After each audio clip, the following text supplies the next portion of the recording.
What if the cure for cancer was hiding inside the deadliest thing on Earth? In 1891, a young bone surgeon named William Coley walked into a New York hospital room and faced a patient that would haunt him for the rest of his life. Bessie Daschle, 17 years old, a small bump on her hand turned out to be a highly aggressive bone sarcoma. Coley amputated her arm below the elbow. He thought he saved her. 10 weeks later, Bessie was dead. The cancer had spread everywhere.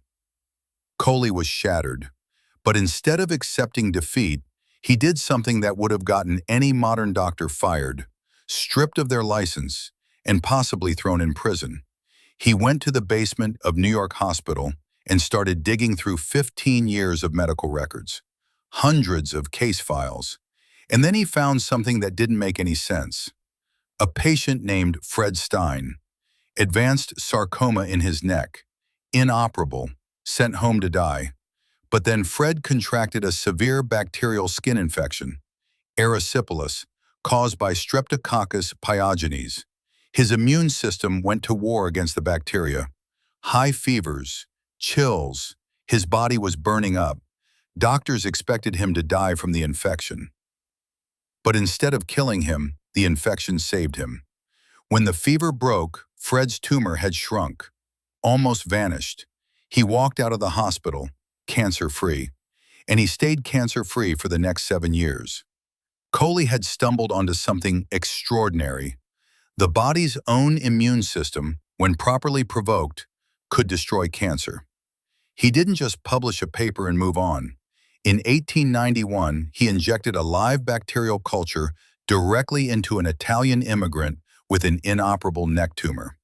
The patient spiked a fever of 105 degrees. His immune system lit up like a wildfire. And over the following weeks, the tumor shrank, softened, and disappeared. The man lived for another 8.5 years. Coley spent the next 40 years refining his formula. He eventually settled on a mixture of 2 killed bacteria, Streptococcus pyogenes and Serratia marcescens. He called them Coley's toxins. And by the time he died in 1936, he had treated over 1,000 patients, some with sarcomas, some with lymphomas, some with carcinomas considered terminal by every other doctor in the room. But here's where the story turns dark. Radiation therapy was emerging. Chemotherapy was being developed. These new treatments were standardized, measurable, and profitable. Coley's toxins? They were none of those things. Every batch was slightly different. The results varied. Some patients had miraculous recoveries. Others didn't respond. The medical establishment couldn't standardize it, so they buried it. By the 1950s, Coley's toxins were dismissed as quackery, a footnote in medical history, the work of a desperate surgeon who got lucky a few times. But the question never died. Why did it work? What was actually happening inside those patients' bodies?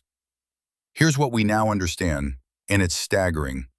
The bacterial components inside Coley's toxins, the lipopolysaccharides, the cell wall fragments, the bacterial DNA, they were triggering something called the innate immune system, the body's first line of defense.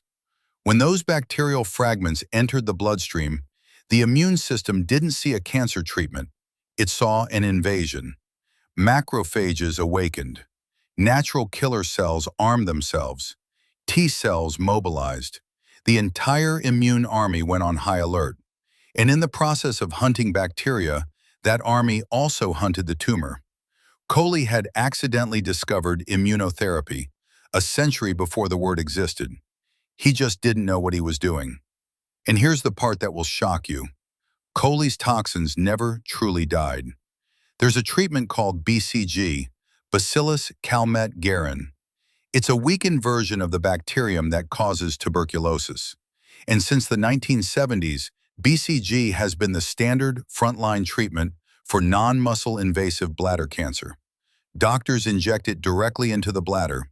It triggers the same immune response Coley witnessed in 1891. Macrophages flood in. T cells activate. The immune system wipes out the cancer cells. BCG is a direct descendant of Coley's toxins, a bacterial immunotherapy. It's used in hospitals around the world right now, today. It has saved hundreds of thousands of lives. And it gets even wilder. Modern researchers are now engineering bacteria as precision weapons against cancer. Salmonella, Listeria. Modified versions of these bacteria are being designed to seek out tumors, colonize them, and deliver anti-cancer payloads from the inside. The tumor microenvironment, which normally suppresses immune activity, gets flipped. The bacteria turn it into an immune hotspot. The body's own defenses, which were ignoring the cancer, suddenly see it. There's another frontier emerging too, the microbiome. Researchers have discovered that certain gut bacteria determine whether checkpoint inhibitor immunotherapy actually works. Patients with the right bacterial composition in their gut respond dramatically better. Patients without it, the drugs barely do anything. Fecal transplants are now being studied as a way to boost cancer treatment response.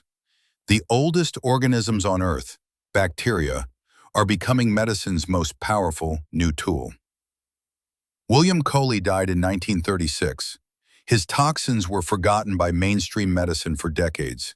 His own daughter, Helen Coley Knotts, spent her entire life cataloging his cases and fighting to bring his work back into the light. She founded the Cancer Research Institute in 1953, which went on to become one of the world's leading funders of immunotherapy research. The man who was dismissed as a quack, his daughter's institute has now poured billions of dollars into the very field he pioneered. So here's where we are. In 1891, a grief-stricken surgeon injected bacteria into a dying patient because he refused to accept there was nothing left to try.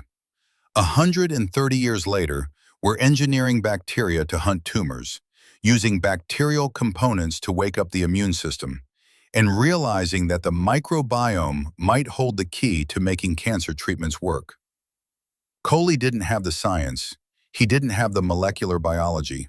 He couldn't explain what he was seeing, but his hunch, his insane, desperate, career-destroying hunch, was right. The body can fight cancer. You just have to wake it up. And the oldest enemy of humanity?